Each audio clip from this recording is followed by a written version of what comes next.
Good morning, नमस्कार, प्रणाम, सुप्रभात आप सभी लोगों को। मैं डॉक्टर संगीता सिंह आपको जो दर्शन के विषय में बता रही हूँ। अभी तक मैंने आपको भारतीय दर्शन के बारे में बहुत कुछ बताया, जैसे कि दर्शन क्या है, चारवाक दर्शन, जैन दर्शन, बौद्ध दर्शन, हाँ, इन सब का वीडियो मैं बना चुकी हूँ। और अब आइए, आज मैं आपको बताती हूँ एथिक्स, नीति शास्त्र। नीति शास्त्र क्या है? ये बीए थर्ड सेमिस्टर में चलता है, ठीक है। ये बीए थर्ड सेमिस्टर का विषय है और मैं केवल बीए थर्ड सेमिस्टर ही नहीं, एक जैसे होता है ना कंप्लीट नोट्स तैयार करती हूँ कि जो सब प्रतियोगी परीक्षाओं के लिए जो है एक उपयोगी सिद्ध हो, ठीक है। तो आइए देखते हैं ये नीति शास्त्र क्या है। एथिक्स, इंग्लिश में इसे एथिक्स बोला जाता है। तो देखिए, मनुष्य एक विवेकशील प्राणी है, उसमें विचार शक्ति है, वह आत्मचेतन है। आत्मचेतन और विचार शक्ति के कारण उसे पारस्परिक संबंधों के उचित अनुचित का ज्ञान रहता है, ठीक है। वह शुभ अशुभ, औचित्य अनौचित्य, सत्य असत्य, कर्तव्य अकर्तव्य पर विचार करता है। तो ये विचारशीलता के कारण ही मनुष्य आदर्शों की खोज करता है, ठीक है, या खोज की आवश्यकता महसूस करता है। तो आदर्शों के खोज के कारण ही वह जीवन के चरम लक्ष्य पर विचार करता है। इसके साथ ही परम शुभ का प्रश्न भी जुड़ा हुआ है। मनुष्य के जीवन का परम लक्ष्य परम शुभ पर आश्रित है। यह परम शुभ का प्रश्न विवादास्पद है। कुछ लोग परम शुभ शारीरिक सुख को, कुछ लोग आत्मिक सुख को तथा कुछ लोग जीवन वृद्धि को मानते हैं, ठीक है। अतः यह सिद्ध होता है कि मनुष्य अपने परम शुभ के परिप्रेक्ष्य में ही जीवन के आदर्शों की विवेचना करता है और उसी के अनुसार आचरण और व्यवहार भी करता है। कहते हैं ना कि देखिए, मनुष्य अपने आदर्शों के अनुरूप अपना व्यवहार जो है करता रहता है। हम प्रायः लोगों से यह कहते हुए सुनते हैं कि सत्य बोलना सदैव अच्छा होता है, उसे ऐसा नहीं करना चाहिए। अपने पड़ोसी की सहायता करना अच्छा है, वह बहुत भला व्यक्ति है, उसका चरित्र अच्छा नहीं है, या माता पिता की सेवा करना हमारा कर्तव्य है, इत्यादि। इन सभी कथनों से कई बातें स्पष्ट रूप से प्रकट होती हैं कि मनुष्य एक दूसरे के साथ व्यवहार एवं आचरण होना अनिवार्य है, ठीक है। मनुष्य का एक दूसरे के साथ व्यवहार एवं आचरण होना अनिवार्य है, अर्थात सामाजिक आचरण आवश्यक है। समाज में रहने के लिए हमें हमेशा सामाजिक मानदंड को मानकर चलना चाहिए। जैसे मनुष्य आदर्श के अनुकूल सत असत का विवेचन करके किसी के लिए किए गए आचरण और व्यवहार को देखकर निर्णय के रूप में मत व्यक्त करता है। तो ये नीति शास्त्र जो है ये सत्य का अध्ययन है, शुभ अशुभ का अध्ययन है, ठीक है। इसमें जो है कहा जाता है कि जैसे पाप पुण्य, हाँ, इन सब का अध्ययन है। ये जो है इसमें मूल्यों का अध्ययन किया जाता है। मूल शब्द का प्रयोग कई अर्थों में किया जाता है, ठीक है। तो मूल्य, जैसे मनुष्य के जीवन का क्या मूल्य है, नीति शास्त्र मूल्य शब्द का प्रयोग गुण के अर्थ में करता है, ठीक है। तो जिससे मनुष्य की इच्छा की पूर्ति होती है। तो इस तरह हम देखते हैं कि इसमें हमें शुभ अशुभ, सत्य असत्य, हाँ, और उचित अनुचित, इन सब का अध्ययन किया जाता है नीति शास्त्र में। कहने का तात्पर्य क्या, ये चाहिए का अध्ययन करता है, ठीक है का नहीं, चाहिए का अध्ययन करता है नीति शास्त्र। तो कहेंगे ना, तुम्हें सत्य बोलना चाहिए, चोरी नहीं करनी चाहिए, झूठ नहीं बोलना चाहिए, ठीक है, सभी नियमों का पालन करना चाहिए। तो हम किसी के ऊपर इसको बाध्य नहीं कर सकते हैं कि भाई है करना चाहिए, तुम्हारी इच्छा है, तुम करो या मत करो। तो देखिए, नीति शास्त्र को अंग्रेजी शब्द एथॉस का हिंदी रूपांतर है या माना जाता है। एथिक्स शब्द की उत्पत्ति ग्रीक शब्द एथास से हुई है। एथास का अर्थ होता है चरित्र। अतः नीति शास्त्र मनुष्यों के चरित्र, आचार या व्यवहार की आदतों का विज्ञान सिद्ध होता है, ठीक है। नीति शास्त्र क्या है? मनुष्य के आचरण, चरित्र, व्यवहार की आदतों का विज्ञान है। ठीक। अब देखिए नीति शास्त्र को मॉरल फिलॉसफी कहते हैं। क्या कहते हैं? Moral philosophy.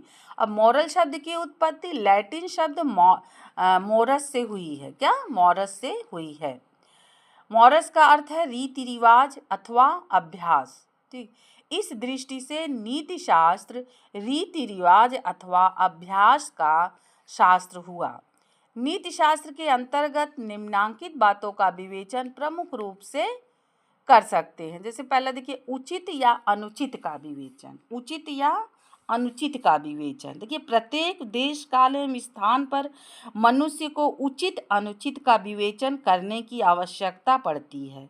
यह बात दूसरी है कि किसी बात को एक साथ एक स्थान के रहने वाले उचित मानते हैं तो उसी बात को दूसरे स्थान के निवासी अनुचित मानते हैं। कोई विशेष बात उचित है और अनुचित इस विषय में मतभेद है। ठीक है। तो इसी उचित अनुचित का विवेचन करना नीति शास्त्र का प्रमुख कार्य है। ठीक है। अब देखिए दूसरा क्या हो गया? शुभ अशुभ का विवेचन। शुभ अशुभ का विवेचन। तो नीति शास्त्र शुभ अशुभ का विवेचन करता है। वस्तुतः शुभ शब्द उचित का पर्याय है और अशुभ शब्द अनुचित का पर्याय है। शुभ कर्म उन्हें कहते हैं जो परम शुभ को प्राप्त करने के लिए किए जाते हैं। इसी प्रकार वे कार्य जो परम शुभ की प्राप्ति में बाधक होते हैं उन्हें जो है हम अशुभ कहते हैं। अब देखिए तीसरा है परम शुभ की खोज। नीति शास्त्र का मुख्य उद्देश्य क्या है? यही इसका मुख्य उद्देश्य है कि परम शुभ की खोज। नीति शास्त्र का प्रमुख कार्य परम शुभ की खोज है। परम शुभ जीवन का परम साध्य है। परम साध्य से तात्पर्य उस विषय से है जो निःश्रेयस या पूर्ण हो। इसी प्रकार परम शुभ उस विषय को कहते हैं जो स्वतः पूर्ण हो, निःश्रेयस हो और परम साध्य हो।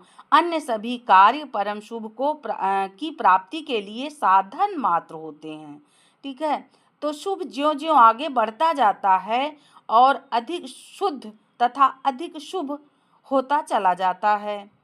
तो इस प्रकार हम देखते हैं कि मानव का क्या आदर्श है। इस मतलब इन समस्त प्रश्नों का समाधान परम शुभ है और इसी परम शुभ की प्राप्ति नीति शास्त्र का परम लक्ष्य है।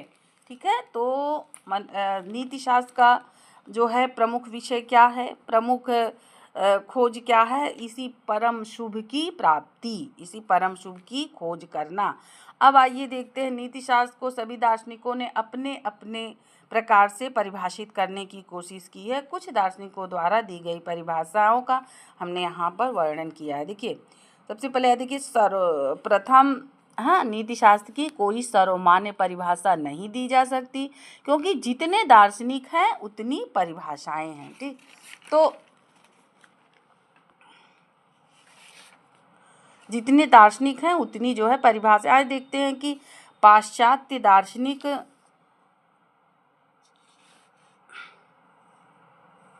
ये जो पाश्चात्य दार्शनिक अर्बन के अनुसार इन्होंने अपनी क्या परिभाषा दी है कि नीति शास्त्र मूल्यों का अध्ययन है। ठीक है।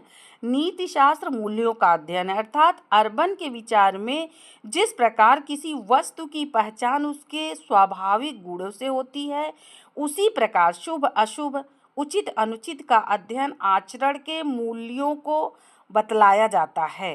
अर्बन की परिभाषा में मूल्यों को महत्व दिया गया है। मानवीय मूल्य सार्वभौम व शाश्वत हैं। वस्तुतः मानवीय मूल्यों का अध्ययन ही नीति शास्त्र का प्रतिपाद्य विषय होना चाहिए।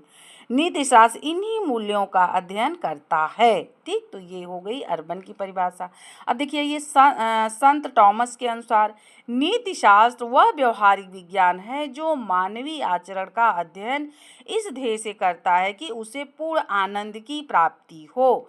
टॉमसन क्या कहते हैं कि नीति शास्त्र जो है क्या है? एक व्यवहारिक विज्ञान है। अब जो है व्यवहारिक विज्ञान है। देखिए बार बार विज्ञान शब्द आता है, अभी मैं बताती हूँ कि विज्ञान क्या है। तो नीति शास्त्र वह व्यवहारिक विज्ञान है जो मानवीय आचरण जो मनुष्यों के आचरण का अध्ययन इस ध्येय से मतलब इस विचार से करता है कि उसे पूर्णानंद की प्राप्ति हो। तो संत थॉमस ये कहते हैं। अब देखिए AC इविंग के अनुसार क्या, नीति शास्त्र नैतिक प्रत्ययों का अध्ययन है। जो नैतिक प्रत्यय हमारे हैं उनका अध्ययन कौन करता है, ये नीति शास्त्र करता है। नैतिक प्रत्यय मतलब उचित अनुचित, सत्य असत, न्याय अन्याय, कर्तव्य अकर्तव्य, शुभ अशुभ आदि का अध्ययन ही नीति शास्त्र का अध्ययन क्षेत्र है। इस प्रकार देखिए मैकेंजी की परिभाषा भी बहुत ही इम्पॉर्टेंट है। मैकेंजी ने अपने परिभाषा में कहा है कि नीति शास्त्र की परिभाषा आचार में सत्य और शुभ के अध्ययन के रूप में की जाती है। क्या कहते हैं मैकेंजी की, नीति शास्त्र की परिभाषा आचार में सत्य और शुभ के अध्ययन के रूप में की जा सकती है। ठीक है, ये कौन कहता है, मैकेंजी। तो मैकेंजी जो है हमेशा जो नैतिक शुभ की प्राप्ति को महत्व देते थे और उनका कहना था कि नीति शास्त्र हमेशा सत्य और शुभ के रूप में मतलब आचार में सत्य और शुभ के रूप में इसकी परिभाषा हम कर सकते हैं। तो नीति शास्त्र मानव व्यवहार में सत्य शुभ का अध्ययन है, अर्थात वह यह निर्देश देते हैं कि हमारा आचार हमारे लक्ष्य अथवा साध्य का साधक होना चाहिए। तो इस प्रकार हम देखते हैं उपर्युक्त समस्त परिभाषाओं पर गहन विचार करने पर यह निष्कर्ष निकलता है कि नीति शास्त्र वह विज्ञान है जो मनुष्य के आचरण पर विचार करता है। संक्षेप में नीति शास्त्र वह शास्त्र है जिसमें किसी मापदंड के अनुसार मनुष्य के कर्तव्य तथा अकर्तव्य का विचार जो है